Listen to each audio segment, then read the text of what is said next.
Next on Worcester News Tonight, a fatal shooting in the city, the Worcester's 5th homicide of the year.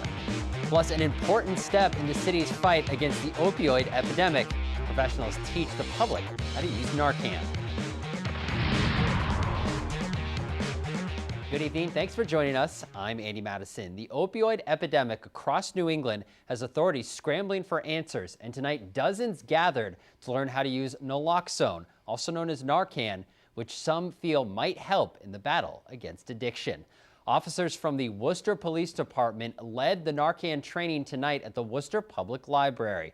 Narcan is used to help revive someone who has passed out from a possible overdose. Training included learning how to recognize a possible overdose and how to use the Narcan spray. Portion here goes into one nostril. Unfortunately, I hate to say it, but it's everywhere. It's you never know where it's going to happen. You never know when you're going to be in a situation where you might have to react to an overdose, because it can literally happen, and it has happened just about everywhere. Training also highlighted the Good Samaritan law, which gives protection to people who respond to an overdose and call 911. A Worcester man accused of killing his neighbor appears in court today. The shooting took place on Hamilton Street yesterday evening. Officers say they found the victim on the front lawn with a gunshot wound. Rosalind Flaherty was in court and has the latest. Jacinto Maldonado is arraigned Tuesday in Worcester District Court. The 42-year-old is facing a murder charge in the shooting death of his neighbor. Assault and battery on August 22nd, 2016. Police responded to a Hamilton Street three-decker Monday evening. They say the victim, 24-year-old Carlos Maldonado, was lying on his back in the front yard with a single gunshot wound.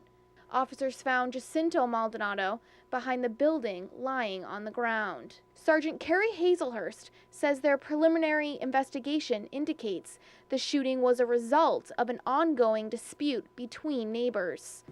That had been lasting for several months, and it spilled out into the driveway area yesterday afternoon. And at one point, the victim and the suspect engaged in a verbal altercation, became soon physical altercation, and then at one point the victim was shot. Police say the victim was pronounced dead shortly after arriving to the hospital. The suspect and victim are not related. One man working nearby says he heard a lot of commotion Monday evening. A lot of cops. It was around, I think, 5:30 or 6 o'clock, and we heard a lot of sirens, and we came up and yellow tape.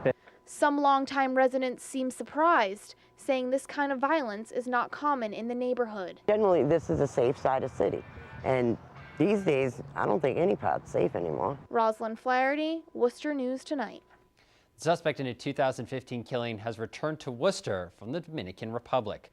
Jose Lara was wanted in connection to the killing of 22-year-old David Luyando. Luyando was visiting a friend's gravesite at the cemetery on July 25th, 2015, when he was shot and killed. 2 other people have been charged in connection to the case. Lara was arraigned in Worcester Superior Court earlier this week. He's being held without bail and is due back in court in October. 4 men are in custody for allegedly running a drug ring in Southbridge. After hours of surveillance, police determined these men were distributing heroin and crack cocaine out of 3 different apartments. They were also using children to watch for police. No word on the amount of drugs investigators found. 2 juveniles were taken into custody, and 1 suspect remains on the run. A New Hampshire state trooper that was involved in the apprehension of a suspect who started in Massachusetts crossing state lines is expected to take a plea deal. Andrew Monaco was caught on camera. He's charged with using excessive force while arresting a man from Worcester following a high-speed chase. It started in Holden and ended in New Hampshire. Catherine Underwood takes a look at the details.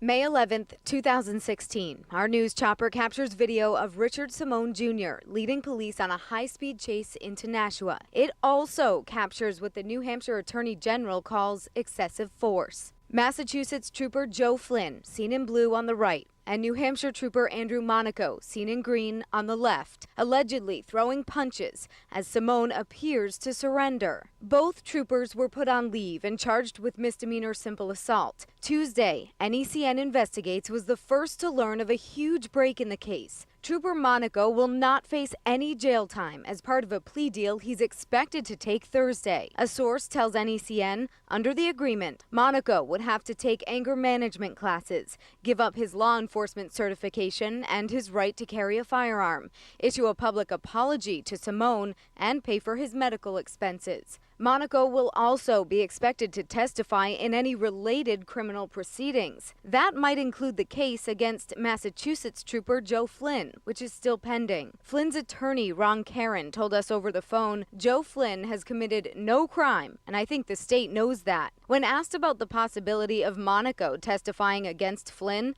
Caron said, Trooper Monaco has nothing to say that would implicate Trooper Flynn in any criminal conduct.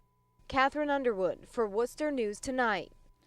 Well, some are calling it a slap on the wrist after a judge gave a Western Massachusetts man probation in a rape case. 18-year-old David Becker was facing several years in prison after being charged with sexually assaulting two unconscious teens. Some members of the community believe race played a role in the decision.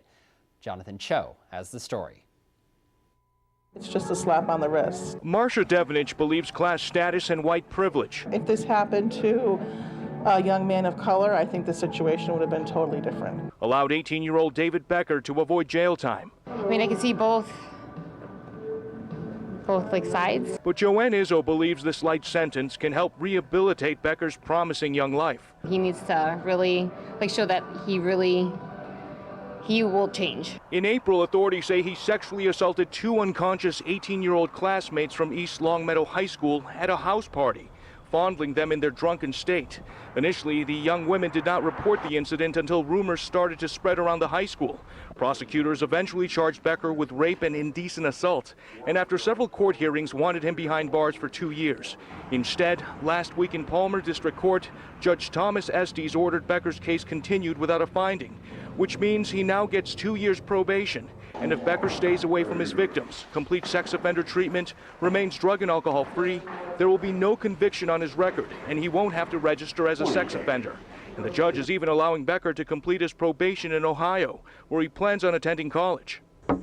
No one answered the door at Becker's house. Attorney Thomas Rook is representing him and was also unavailable to speak with us, but said in the past his client has a clean record, and putting this kid away for 2 years would have ruined his life. One of the teens also provided a victim impact statement in court, saying jail time wasn't necessary. Becker graduated this year from East Longmeadow High School as a 3-sport star athlete. This community remains divided on how to move forward. And if he honestly learns something from this and takes this seriously, and if it gets other young boys talking and parents talking to other young boys, maybe this is the way to help him learn. That was Jonathan Cho reporting. In other news, a small plane makes an emergency landing Tuesday afternoon at the Quabbin Reservoir. We're told the plane had engine trouble and landed on a sandbar. State police say the pilot is okay and the plane is intact. The State Police Marine unit out of Belchertown responded. The FAA was also notified of the emergency landing. Dozens of men in Worcester putting on their best pink outfit for a good cause. Tonight, they strutted their stuff at the Hanover Theater to kick off the Real Men Wear Pink campaign for breast cancer research. 30 men chosen must wear pink every day for a month in September while raising money for the Making Strides Against Breast Cancer campaign. Organizers say they're hopeful it'll bring more attention to the cause. That the men here was a very positive response. They really want to get involved. Each candidate is being challenged to raise $1,500 for the campaign. Well, it's back to school for Worcester students next week, and state officials want to make education more affordable for its newest students. The third annual Countdown to Kindergarten and launch of the new Seed Massachusetts initiative took place at the Ecotarium today. The event aims to help children and families prepare for their first year at school. Seed Massachusetts is the first program of its kind in the state, and State Treasurer Deb Goldberg says it will help the city and the state's economy. We want to give people access to the skills they need to succeed in Massachusetts, and that is what we are doing here. I am extremely excited about this because Worcester is the ideal community to be doing the pilot in. This evening, there's everything from how to ride a school bus, how to carry your lunch tray, how to take a note home from school, put it in your backpack. It's one of the ways that we really give back to the community. The program provides all Worcester Public Schools kindergarten students with a $50 deposit into a savings account for the upcoming